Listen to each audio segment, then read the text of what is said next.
Кырсык Кашкабактын ортосунда. Алдыда бизди эмне күтүп турганын эч кимибиз билбейбиз. Биздин фондко күтпөгөн жерден кырсыкка туш болгон мекендеш кайрылды. 27 жаштагы Элжар Шамшы уулу жайында көлгө түшөм деп жүлүн сөөгүнөн кырсыктап калган. Азыр анын колу буту баспайт. Ооруканадан дарыланайын десе акча каражаты жок. Таап берейин деген ата-энеси да жок. Мындай оор абалда турган мекендештин бир тууган эжеси коомчулуктан жардам сурап, энесинин басып кетүүсүн тиленет.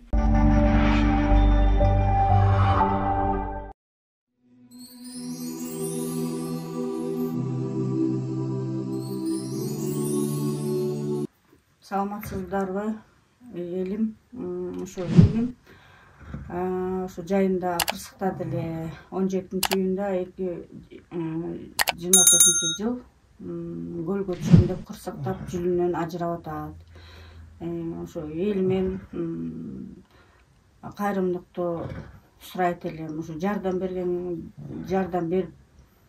бергениңерге суранайын. Ошо иним бутуна туруп кетсеби деген оюбуз бар. Жүлүнүнөн кетти, ошо колу буту кыймылдабайт. Аты Элжар, Шамшы уулу Элжар, 97-жылы 21-сентябрь тууган күнү. Ошо ушинтип жайында кырсыктаган.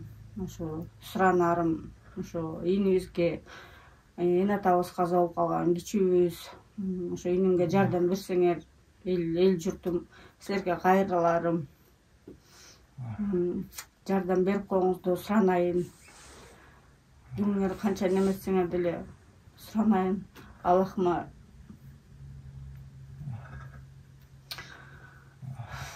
Алла разы болсун. Ушу иним басып кетсин деп тилегибиз эле ушул. Жардам берип коюңузчу.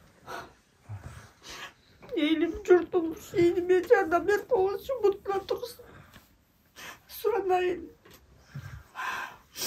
Айыктырганга бияктын докторлору отказ берип койду. Колдорунан келген жок. Бир ай реанимацияда жатты, 5 күн палатада жатты. Андан кийин үйгө чыгарып берди. Бүттү, колубуздан келгенси ушул деди. Ошо жардам бергенсиңер суранам.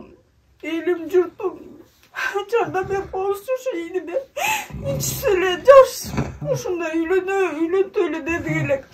Оюбуз максатыбызга неметпей калды. Ушу жардам берип коюңузчу, элимди суранам. Алла разы болсун баарыңарга. Жан башында пролежи бар, чоңоюп кетти. Колуман да келбей калды, буттарында бар. Согон чоğumda да бар. Суранайын, эл журтум жардам берип койгулачы иниме. Аке пролеж айыкпай атат. 2 бутунда согон чоğumда да бар. Жан башы чоңоюп кетти. Анан эме пролежин тартып жөнөтүп эле чоңоюп кетти ошо пролеж. Пролеж жаман кыйнап атат да. Ошо эл журтум жардам берип койгулачы иниме. Ушу пролежи да айыкпай койду, күчөп атат. Чоңойгондой чоңоюп баратат. Денени айып кетти, денени ушул. Кататыры да бар.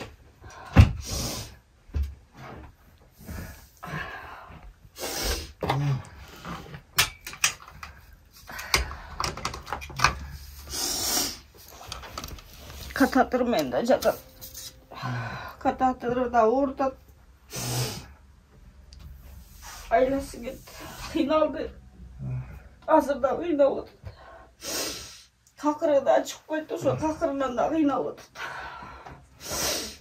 Ассаламу алейкум, урматтуу элем. Сиздерден жардам сурайт элем. Ушундай жайында кырсыкта колум эле ага чейин жакшынакай элеси деп катарда басып чыкпай эле жүрсөм. Сиздерден жардам сурайт элем. Аллахтын ыраазычылыгы үчүн жардам берип койгулачы.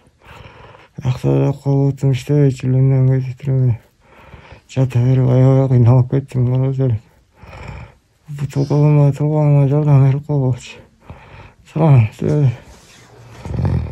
Менин да бутума турсам силерге жардам берет.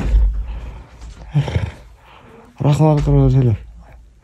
Чоң рахмат. Кайрымды элем.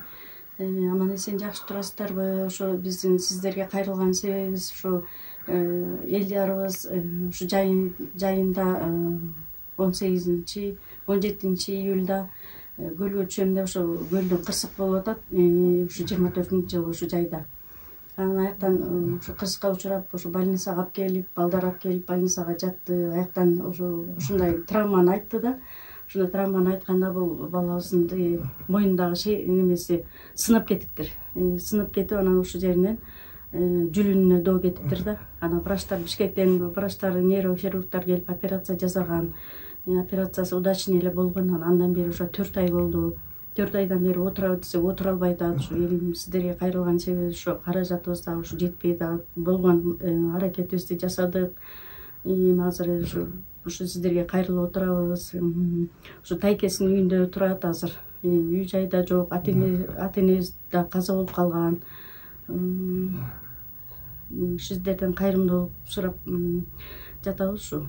Өзү 27-ге чыгып калды. Ушу күздө үйлөнтөлү деп атканбыз. Анан ушу үйлөнтөлүдө кеч болду, ушундай кырсыкка учурап калды.